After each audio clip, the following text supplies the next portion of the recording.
Welcome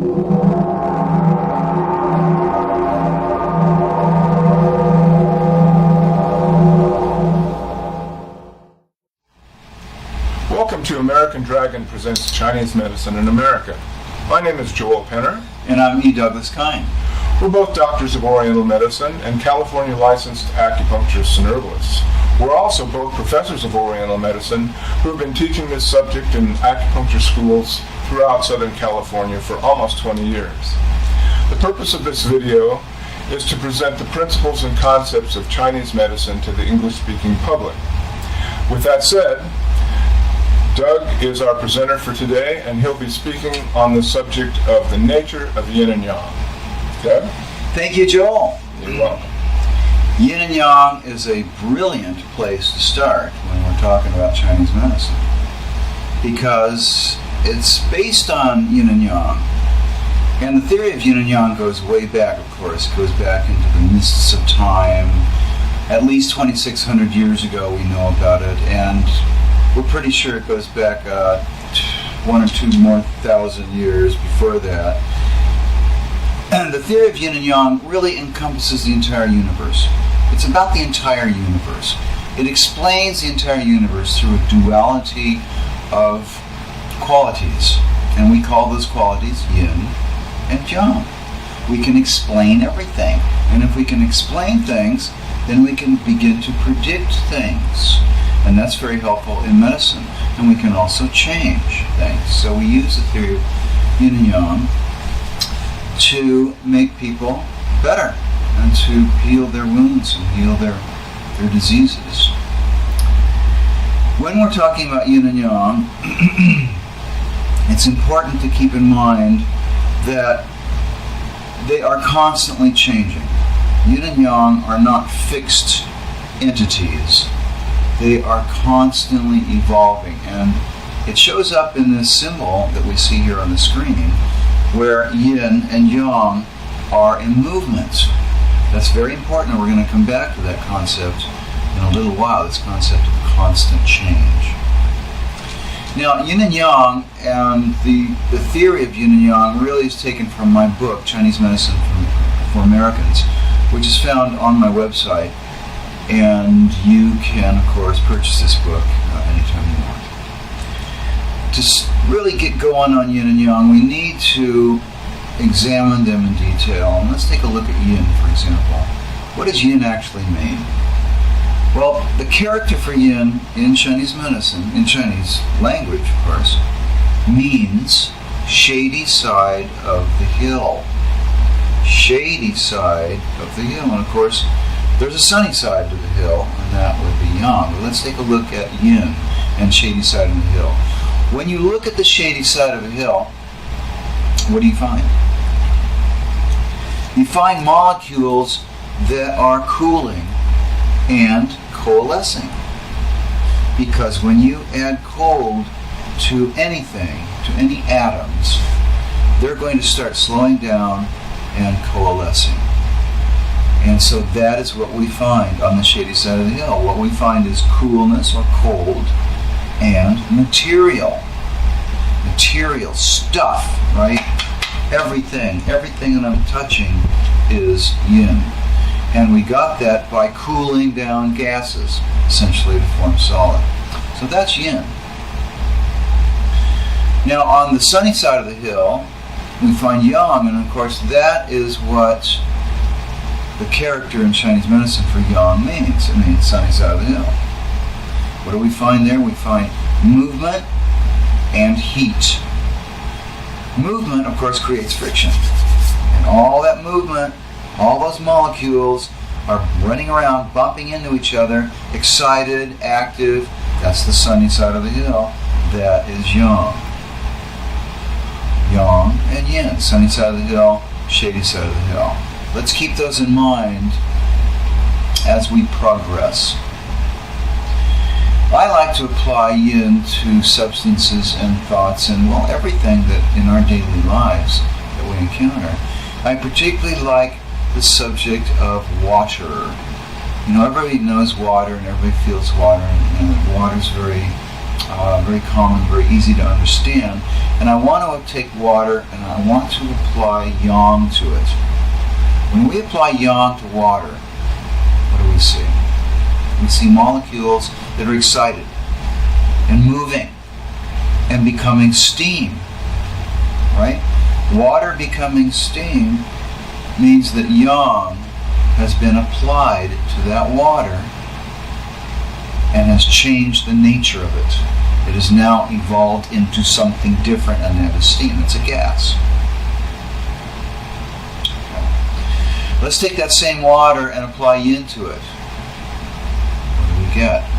Well, we get coolness, coldness, and material. Instead of a fluid, if you put enough yin in that, it becomes a solid. And then we call that ice. Right. Ice is water that has had yin applied to it. We're clear on that. I want to make sure everyone's clear on that concept before we go on. All right, very good. Now, we can apply the concept of yin and yang to a lot more things besides water. In fact, to everything. Everything in the universe. So, for example, I'm going to look at some concepts, some opposites, and we're going to decide if they're yin or if they're yang. So, for example, the sun and the moon. One of those would be yang, and one of those would be yin. Which one would be yin, Joel? The moon, of course, would be yin. The moon, of course, would be yin. It's out at night. It's out at night, right? Where it's dark, where it's cool, where it's quiet. Moon, yin. Sun, sunny side of the hill, right? Heat, movement, noise, light. Sun, yang. Really important, really clear concepts to be able to differentiate between yin and yang. Slow and fast. Slow is yin. Fast is yang. The tortoise is yin. The hare is yang. How about mountain? There's a mountain and there's mist swirling around the mountain. Now this is an old Chinese concept that's used to illustrate yin and yang.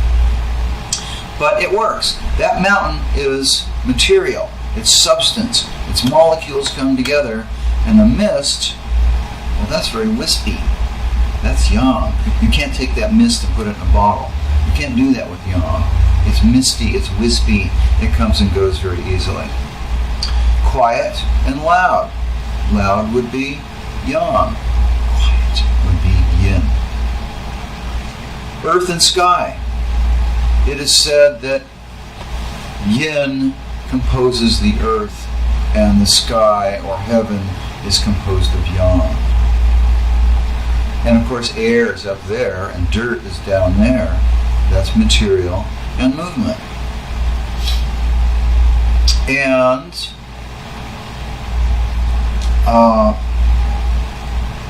of course lower or down, that would be yin, and upper or up, upwards towards the heavens, that would be yang.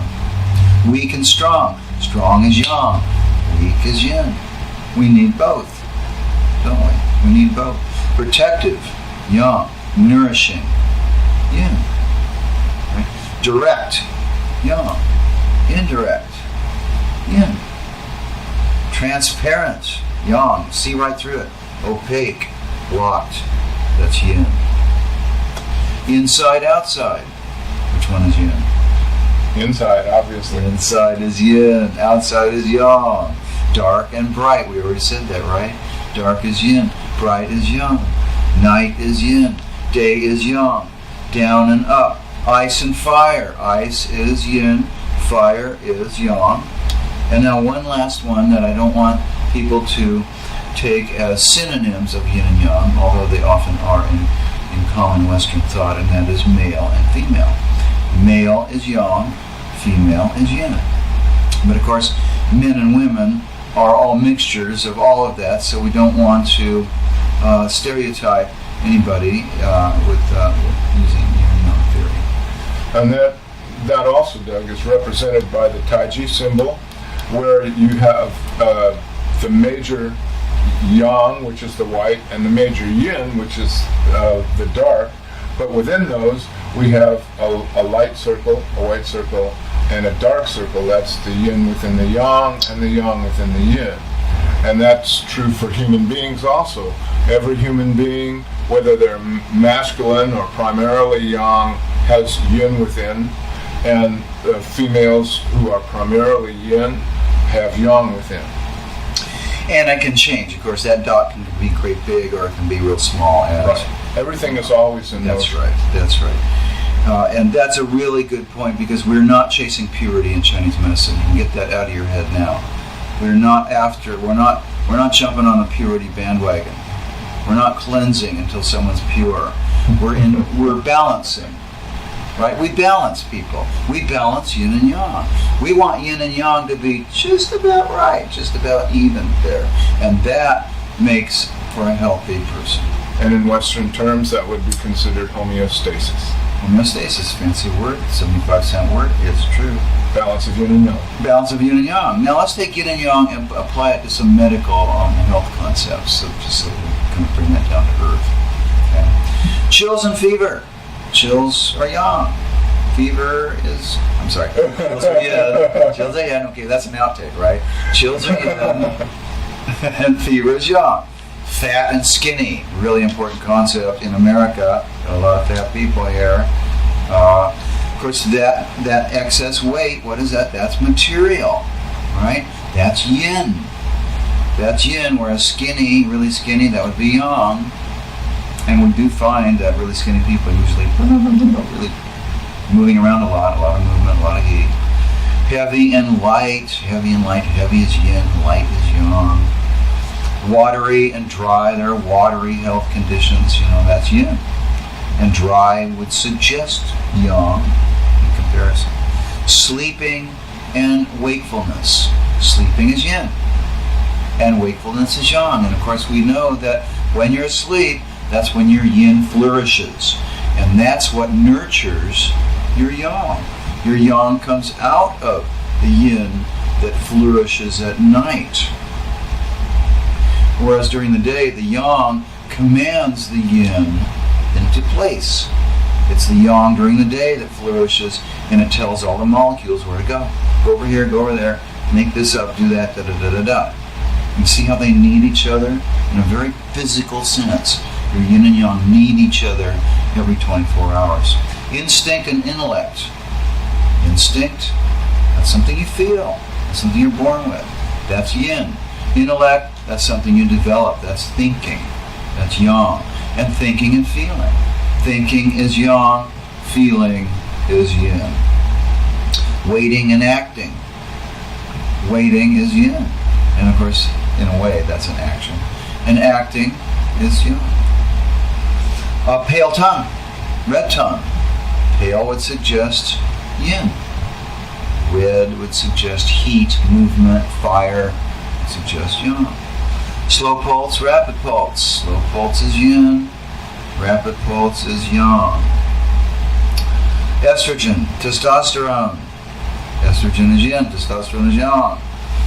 Clear, profuse fluids. I don't want to gross anybody out here, but yellow, scanty fluids. Of course, yellow, scanty suggests heat. Drying out fluids. Yang. Profuse, clear fluids, lots of yin, coolness, cold, etc. Depression and mania.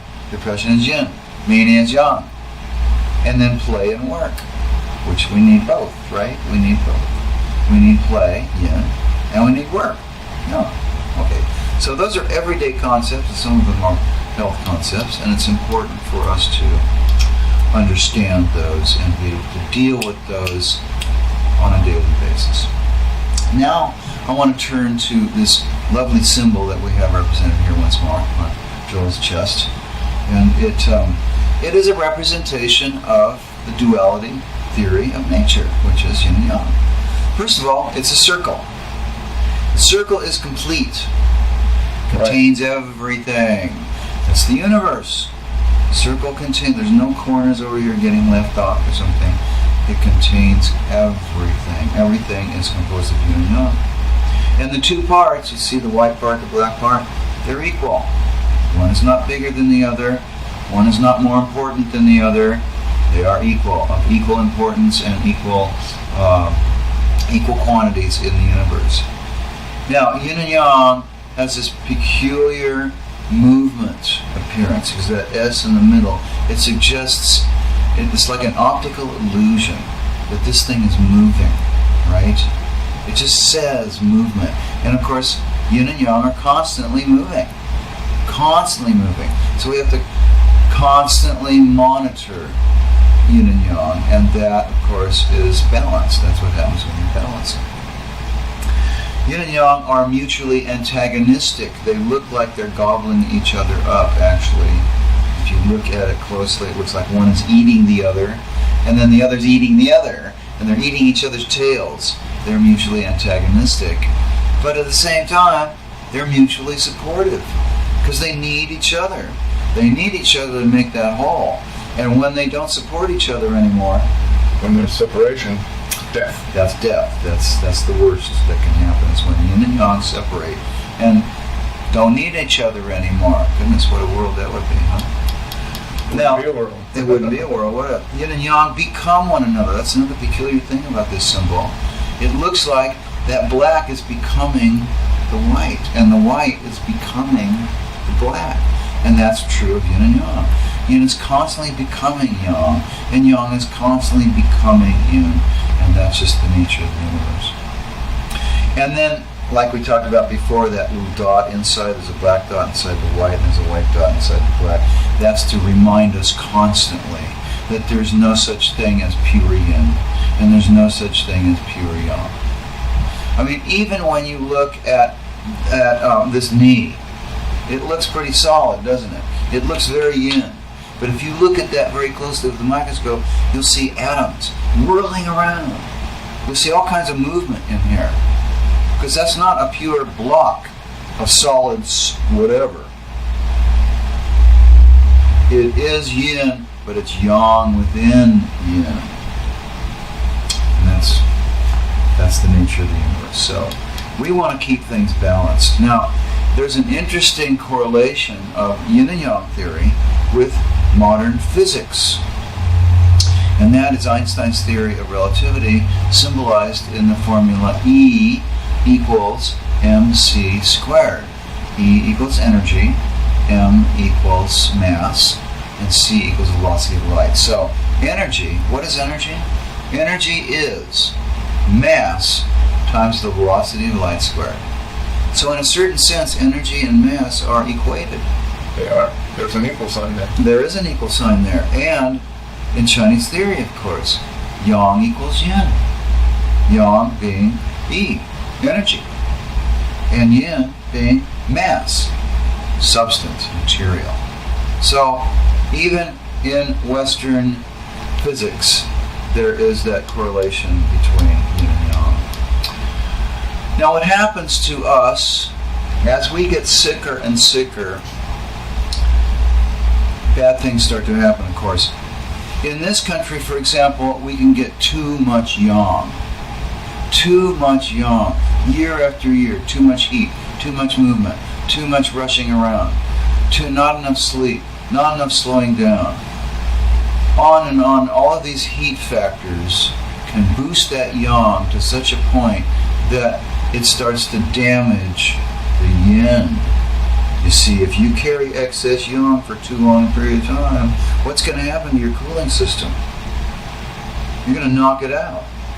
That cooling system's going to get weak. And so then you have the situation of too much yang and not enough yin. Then it starts cascading. If you have a weak cooling system and too much heat, it starts cascading down and downward until the point where that yang that's supposed to be nurtured by the yin isn't getting nurtured anymore, and it starts to go down too. That's when people end up in the hospital near death. And as they approach death, that yin and yang becomes so whimsy, so wispy, they can't connect anymore.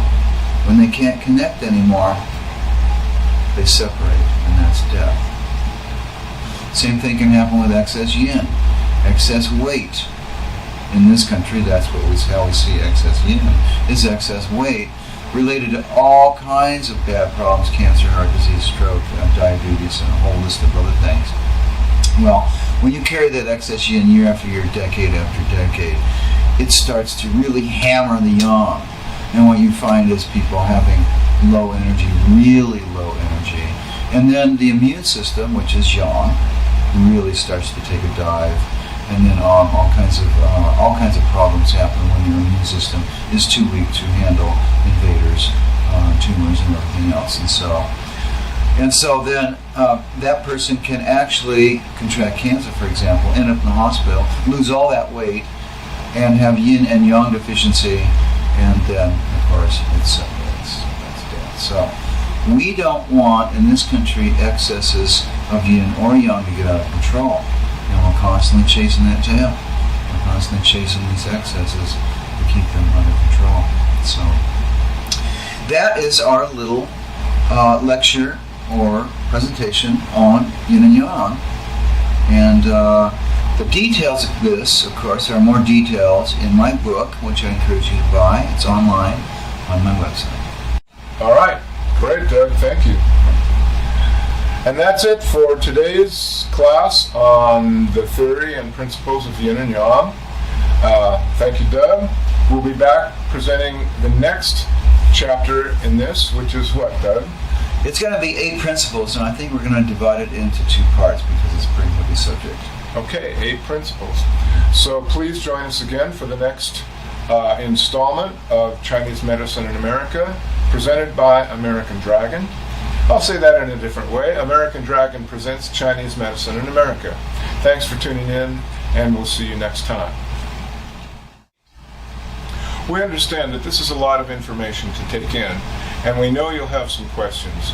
So please email us. You can email Dr. Kihn at drkihn@gmail.com or me, joel@americandragon.com. We'll be happy to answer your questions individually. If it's a frequently asked question, we'll answer it on video. Thanks again.